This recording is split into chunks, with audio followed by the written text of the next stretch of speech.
Bonsoir mesdames et messieurs, il est 18h au Caire, l'heure de commencer nos programmes en langue française qui vont se poursuivre pendant 2 heures.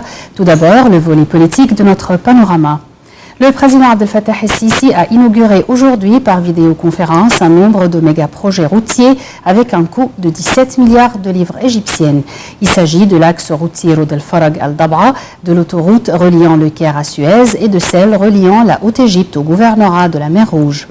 El-Sisi a aussi inauguré un projet de drainage sanitaire à Ismaïlia et un projet de logement à Safaga incluant 1100 logements. Le chef de l'État a de même inauguré le pont de la place d'Al-Serra à Alexandrie. Un nombre de hauts responsables et de ministres ont assisté à cette cérémonie. El-Sisi a déclaré que les projets colossaux visent à répondre aux besoins des citoyens.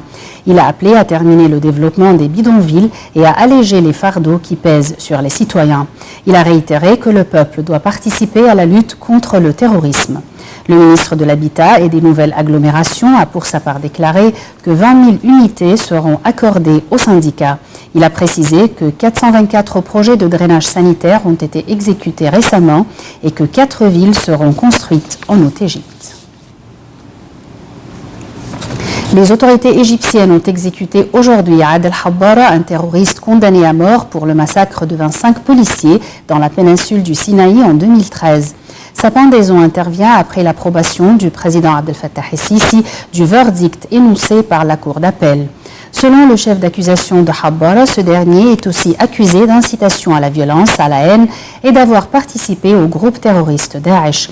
Il a été pendu dans une prison du Caire quelques jours après la confirmation de sa condamnation à la peine capitale. Le ministère égyptien de l'Aviation a annoncé aujourd'hui que des traces d'explosifs avaient été détectées sur les restes de victimes du crash le 19 mai d'un avion de la compagnie Egypt Air reliant Paris au Caire qui avait fait 66 morts.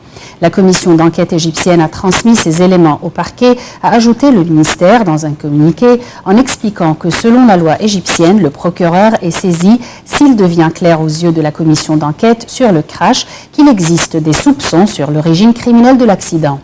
Le vol MS-804 s'était abîmé en mer Méditerranée entre la Crète et la côte nord de l'Égypte après avoir soudainement disparu des écrans radars. Les 66 personnes à bord, dont 40 Égyptiens et 15 Français, avaient été tués. Une des 2 boîtes noires retrouvées a révélé que des alertes signalant de la fumée à bord s'étaient déclenchées avant le crash de l'Airbus A320.